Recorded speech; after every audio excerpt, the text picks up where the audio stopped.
हमारी बार के लिए और हमारे गोहाना के आसपास के सभी गाँव के तहसील के लिए इससे बड़ी खुशखबरी नहीं होगी। पहले हमारी दो बहनों ने राजस्थान जुडिशरी का क्लियर किया था और अब हमारे भाई ने जो लाना गाँव से है जगेंद्रा जी, इन्होंने हायर जुडिशरी का क्लियर किया है। इससे ज़्यादा खुशी हमारी बार के लिए हो नहीं सकती और संभावना ये भी है अगले एक महीने में जो हरियाणा का रिजल्ट आएगा उसमें भी गोहाना बार का कोई ना कोई सदस्य है जुडिशरी में सिलेक्शन होगा। हम सभी तो ये कहना चाहते हैं हमारी बार की तरफ सबका सहयोग है, इसलिए कि हमारे वकील साथियों में से जहाँ भी जुडिशरी का एग्ज़ाम निकले वहाँ कोई ना कोई हमारे गोहाना बार का मेंबर उसमें सिलेक्शन हो। पहले भी हमारी बार के रविंदर सिंह बनवाला जी बिहार में एडीजे जो लंबे टाइम तक यहाँ प्रैक्टिस करते रहे, उनका सिलेक्शन हुआ था और इस तरह बहुत से सदस्य हैं जो गोहाना बार के मेंबर हो चुके हैं और जिनका सिलेक्शन जुडिशरी में हुआ है। आगे भी हम उम्मीद करते हैं जो हमारे साथी वकील अधिवक्ता हैं ज़्यादा तैयारी करके जो प्रैक्टिस से अलग भी अपना तैयारी करें और उनका सिलेक्शन जुडिशरी में हो। सबसे पहले तो मैं अधिवक्ता परिषद की तरफ से बार एसोसिएशन का भी और भाई जयेंद्र जी का भी बहुत बहुत अभिनंदन करता हूं कि समय समय पर इस तरह के उत्साहपूर्ण कार्य हमारी बार ऑर्गेनाइज करती रहती है और जो हमारे साथी अधिवक्ता बीच में सिलेक्ट हो जाते हैं उनके मान सम्मान में प्रोग्राम करती है। तो सबसे पहले तो मैं उनका साधुवाद करता हूँ। और जयेंद्र और जो दो बहनें पहले सिलेक्ट हो गई थी, ये एक तरह से मार्गदर्शक के रूप में इस एडवोकेट लॉबी के लिए काम करेंगे और भी भविष्य में हमारे बीच से अधिवक्ता साथी जुडिशरी की तरफ अग्रसर होंगे।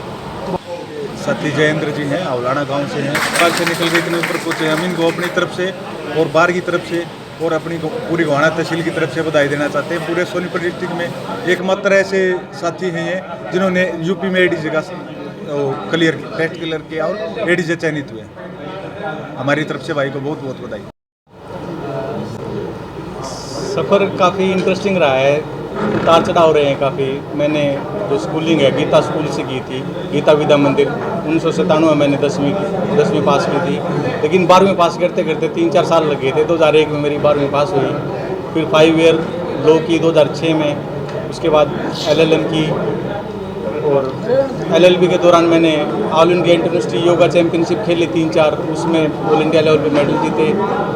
फिर 2009 में ADA भर्ती हो गया था मैं। तो ADA भर्ती होने के बाद से लोअर जुडिशरी के एग्ज़ाम दिए काफ़ी, उसके बाद लगातार हायर जुडिशरी के 4-5 अटैम्प्ट लिए। एक इंटरव्यू पहले भी दिया था, लेकिन आप सब लोगों के आशीर्वाद से, दुआओं से ये अटैम्प्ट पास हो गया है।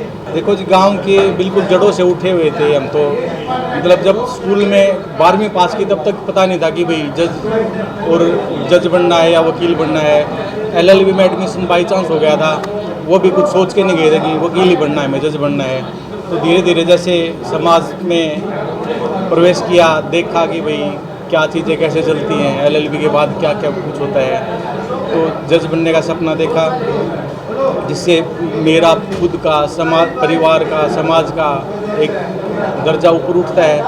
और इसका श्रेय माता पिता और गुरुजनों को तो श्रेय देना देखो बड़ी बात हो जाती है, उनका तो आशीर्वाद होता है। और श्रेय मेरे साथियों का श्रेय जिन्होंने पूरा मोटिवेट किया समय समय पर, जहाँ पे डिमोटिवेशन आता था वहाँ पे मोटिवेट करते हैं। और अपने मित्रों को मैं पूरा श्रेय देना चाहता हूँ इसका। सर फाइनेंसी का सवाल है सर, इसमें यह है कि भाई खाली हम किसी भी पक्ष को ब्लेम नहीं कर सकते, ना जुडिशरी को, ना प्रोसिक्यूशन को, ना ही बार को।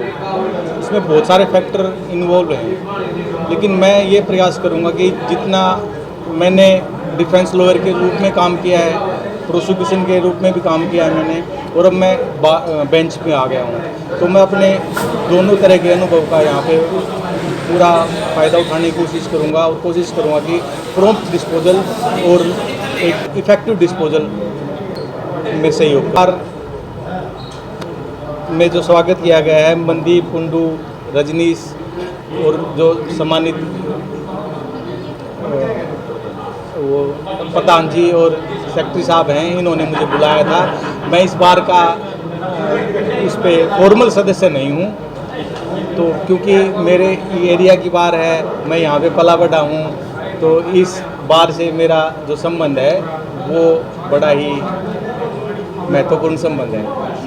ये तो जाहिर है जी, बहुत खुशी होती है परिवार को, आसपास को, समाज को, रिश्तेदारियों को। लेकिन जो मेरे दादाजी हैं, जिसकी 100 साल के करीब उम्र है, उनको भी एक उनके लाइफ टाइम में एक अचीवमेंट थी कि भाई जो एक नॉर्मल किसान थे, एक मजदूरी की जिन्होंने, और उनका पोता आज डायरेक्ट ADJ बन चुका है, तो उनको भी बहुत खुशी महसूस हुई और 4-5 रसगुल्ले भी खा गए थे इस खुशी में। तो ये काफ़ी मान सम्मान। मैं युवाओं को ये संदेश देना चाहता हूँ कि वो ना डिस्ट्रैक्शन से दूर रहें। मैंने आज तक कोई कोचिंग नहीं ली, और मैं ये नहीं कहता कि कोचिंग लेनी कोई बुरी चीज़ है। जब तक हम फोकस नहीं रहेंगे ना, तब तक बहुत मुश्किल हो जाती है। हम क्या करते हैं कि हम फार्म भर देते हैं किसी भी पेपर का, लेकिन जो प्रिपरेशन की कंसिस्टेंसी है, परसिस्टेंसी है, वो नहीं ला पाते। आप कोचिंग लें ये या ना लें, वो आपके पर्सनल मैटर है, लेकिन आप बेरक्स को पढ़ना समझें, आप सीनियर्स की मदद लें। आजकल की पीढ़ी में क्या प्रॉब्लम है, वो सीनियर से दूर भागते हैं। तो आप जितना सीनियर्स के पास जाएंगे, उनसे बातें करेंगे और जितनी सेल्फ स्टडी करेंगे, उतना ही हमारे लिए आसान हो जाएगा, चाहे वो किसी प्रिपरेशन की बात है या फिर वकालत की बात है। सर, आपको कहाँ पोस्टिंग मिली है? और अभी पोस्टिंग के लिए टाइम इंतज़ार है, शायद 2 महीने के करीब समय लग जाएगा। कैडर में? जी, यूपी का।